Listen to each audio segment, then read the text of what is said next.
a useful candlestick pattern. Hi, it's Charlie, and I do hope you're enjoying your weekends. Now, the pattern I'm talking about is called a Shanghai Duo.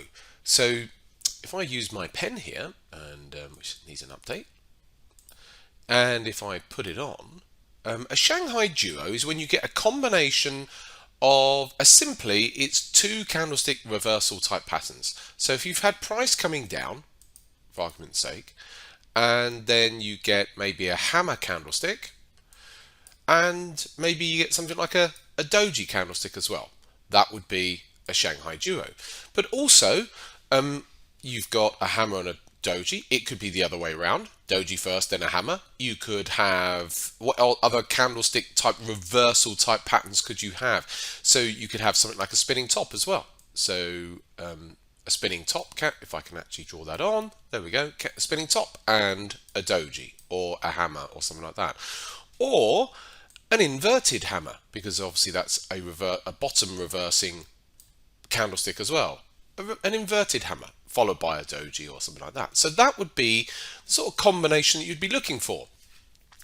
And I have a Exhibit A here. I have a chart of the euro dollar here from this week, and we can see that we had a Shanghai Duo candlestick pattern where you've had an inverted hammer on Thursday and then a hammer yesterday.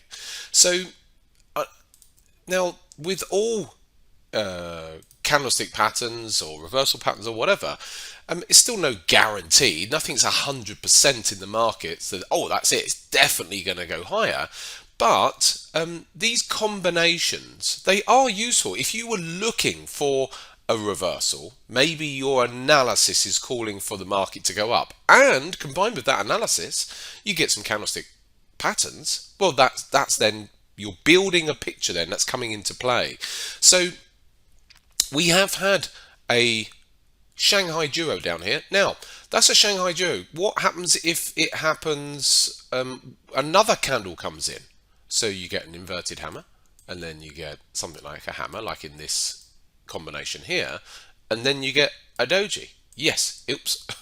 It still is effectively a Shanghai. It's not a duo anymore, but it's still it's a pattern of indecision down there. So the potential is for a break to the other side, and that's what we've got at the moment. So it's only potential. It's a pattern of indecision that we've got down here, and the potential is for a break of the upside. So if you were looking at this candlestick pattern down here, you'd obviously be looking for a break of the high of the hammer as a minimum for you to take some action on that.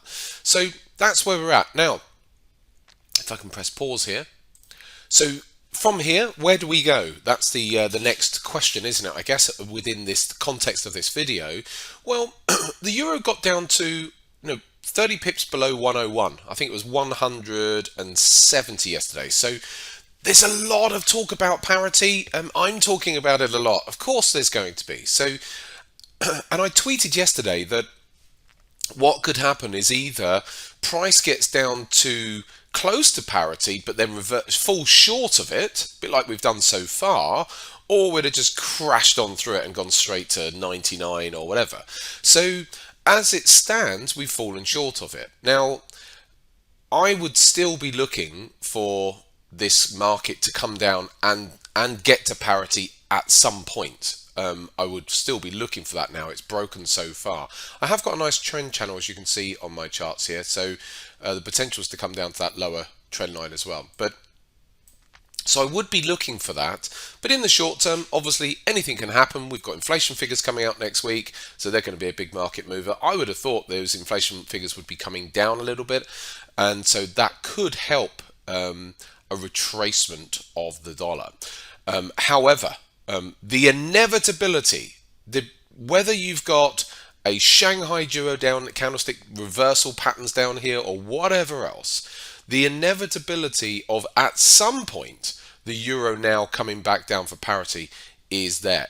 Even if the euro rallied all the way up to 106, 107 now, and ended up rallying for the next, I don't know, couple of months, The fact that it's got close, it's likely it'll want to come back down for that in the future.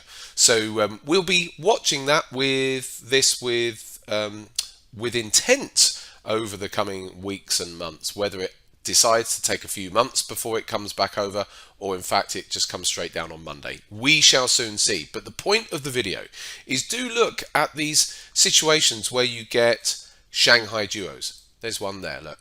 Spinning top candlestick, inverted doji. Nothing there, nothing there. But you will see them coming in quite regularly, actually, these sorts of patterns. So they're quite useful to have in your repertoire to at least recognise when you're, there's a little topping Shanghai duo up there, look, a spinning top, and a little hanging man candlestick up there as well. So they're useful patterns combined with your other analysis. Hopefully that's of some use to you today. I shall see you in the week.